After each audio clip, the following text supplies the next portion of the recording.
Hello, Algebra 1, College Prep and Honors. We're going to go through our 9.6a guided practice problems here. This is a big deal lesson day because this is where we finally hit the quadratic formula, our fifth and final way of learning how to solve quadratic equations. So let's go ahead and just talk a little bit about what we have used to solve our quadratic equations up to this point. Well, we've used factoring as our first method that we learned how to solve quadratic equations, either using greatest common factoring or quadratic factoring. And that worked great when the factoring actually worked, which it did in all the problems we were presented with initially. But unfortunately, factoring doesn't always work to solve quadratic equations.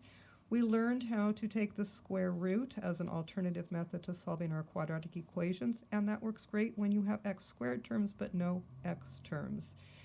So those are the two easy ways to solve the quadratic equations, factoring and taking the square root, and when they work, it's great. We also learned how to graph our quadratic equations, and that was a great method to understand visually what it means to find the zeros of a quadratic function. So we spent quite a bit of time learning how to graph using various techniques to graph our quadratic equations. Then we learned how to complete the square, and that was actually a lead up to our quadratic formula work, but it was a good technique for us that we used frequently when we were solving our quadratic equations that happened to be in a form where completing the square was a pretty simple method.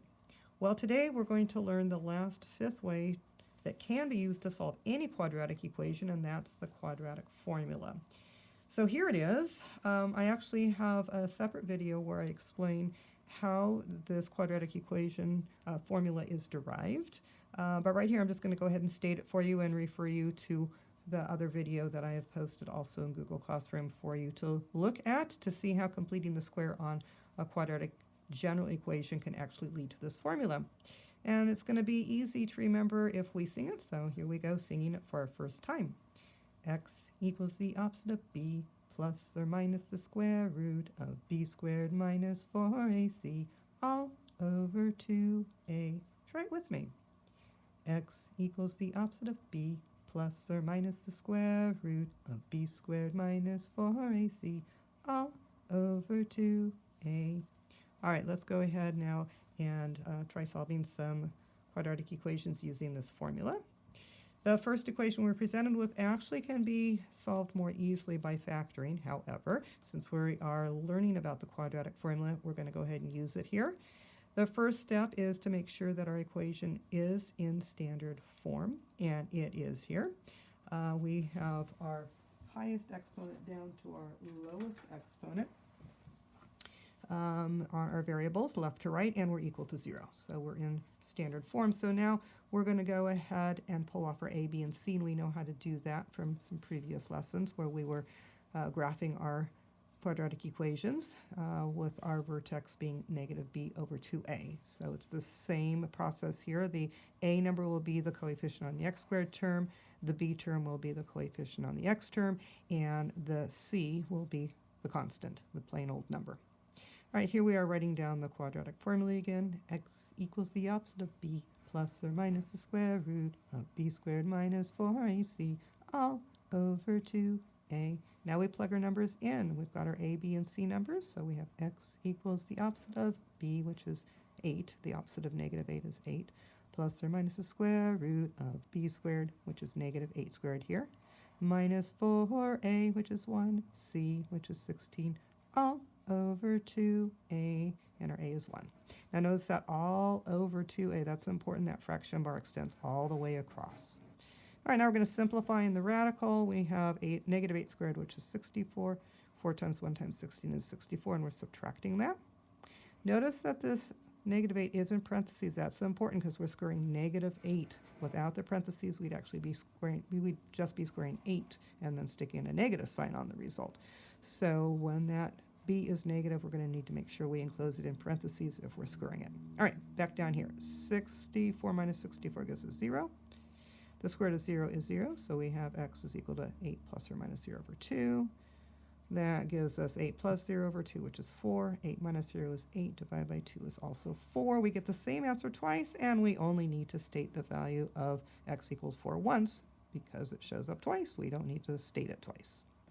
All right, next problem, guided practice 2, 3n squared minus 5n equals negative n. Now in this problem, we're going to need to use our calculator when we get down to the end of it. It's not a perfect square situation that we're going to run into like the last problem, so have your calculator handy. First job, we're going to rewrite this so we're in standard form, equal to 0. So we're going to add 1 to both sides, and we'll get 3n squared minus 5n plus 1 equals 0. Pull off our a, our b, and our c. Rewrite our quadratic formula here, plug your numbers in, and I'm going to change this x to n because the variables in this equation are n. So it doesn't matter which variable you are choosing, but again, I'm going to go ahead and use the variable that shows up in this problem. So we have the opposite of b, the opposite of negative 5 is 5, plus or minus the square root of negative 5 squared, minus 4 times 3 times 1, all over 2 times 3. That's plugging in our a, b, and c numbers.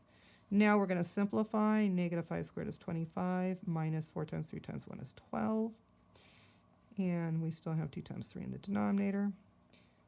I'm going to go back to my radical. 25 minus 12 is 13. Everything else we're just going to copy while we make the 2 times 3, 6. Now we're going to use a calculator to approximate root 13 to the nearest hundredth. That'll reduce our accuracy slightly, but that's okay for what we're doing. Okay, so we're replacing the square root of 13 with 3.61, and now we're going to work out the two values that this shows. We're going to work on our calculator. 5 plus 3.61 over 6, 5 minus 3.61 over 6. This is what's going to show on our calculator. And then we're going to round to the nearest hundredth. So that 3 is going to round up to 4 because the 5 is to the right of that 3. And the 0.23 will stay 0.23 because the 1 makes us round down. Guided practice 3, same type of problem here. 4z squared equals 7z plus 2. We're going to get into standard form first equal to 0 by subtracting 7z and 2 on both sides. So here's our standard form equation, 4z squared minus 7z minus 2 equals 0. Pull off our a, our b, and our c. Rewrite our quadratic formula here. Plug in.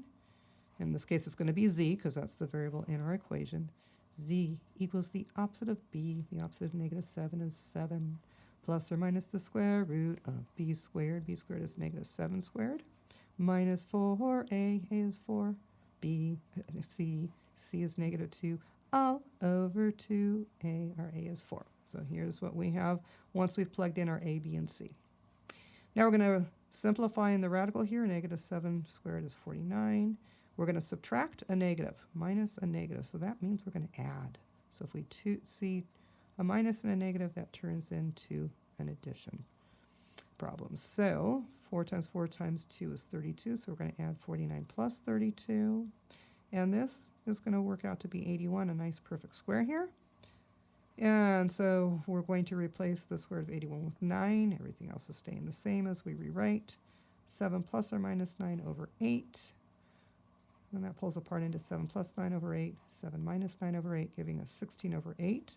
And negative 2 over 8, and that finally reduces down to 2 and negative 1/4. We didn't need a calculator on this one. Okay, last problem will be a real-life application. 52A asks us to write a model for this situation. A diver starts 70 feet above the water with an initial vertical velocity of 8 feet per second. So we're to write the equation that models the height of the diver. So recall the vertical motion model is h equals negative 16t squared plus vt plus s. So for v, we're going to put in 8 because we were told that was the initial velocity of that diver. He jumps up at 8 feet per second, and he starts at a height of 70 feet. So s is going to be replaced with 7. Everything else gets copied. So this will give us the height, whatever height we're exploring, based on gravity pulling that diver down to the water. So how long will it take for the diver to actually hit the water? Well, we're going to use this equation, but replace h with 0 because we're asking when he hits basically ground level, which is the water level here. What time will it be? So what we're going to do is we're going to solve this using our quadratic formula. Pull off our a, our b, and our c. Write your quadratic formula down again because you're new at it. X equals the opposite of b plus or minus the square root of b squared minus 4ac all over 2a. Plug your numbers in. The opposite of 8 is negative 8. B squared is 8 squared minus 4 times a is negative 16. Our c is 70. Is that here? And on the bottom, 2 times our a is negative 16. Then we're going to start simplifying that. So in our radical here, 8 squared is 64, and I've multiplied 4 times 16 times 70 over here. The result is 4,480. We're subtracting a negative, so we're actually adding. Next step, I'm adding those two numbers in my radical together to arrive at 4,544 underneath my radical. Everything else is just being copied and brought along. Now we're going to use a calculator to find the square root of 4,544 rounded to the nearest hundredth. Here it is, 67.41. We're going to pull this apart into the two values that it represents, and we'll get a positive value and we'll get a negative value once we plug that into our calculator. We're going to throw out this answer, negative 1.86, because this would mean that time goes backwards, and we know that is not true. It does correctly solve the quadratic equation. It is a true result. However, it doesn't have any meaning in this application. So we will ignore negative 1.86. After 2.36 seconds, the diver will hit the water, and that's reasonable. We knew that he was going to hit the water in a matter of seconds, and so this is our result here. It'll take him 2.36 seconds to jump off that cliff and then hit the water. And that concludes our big deal lesson here, our lesson where we learn about the quadratic formula and how we can always use it to solve quadratic equations. And don't forget to watch the other video I've posted to show where that quadratic formula comes from by completing the square on a general quadratic equation. All right, we'll see you next time.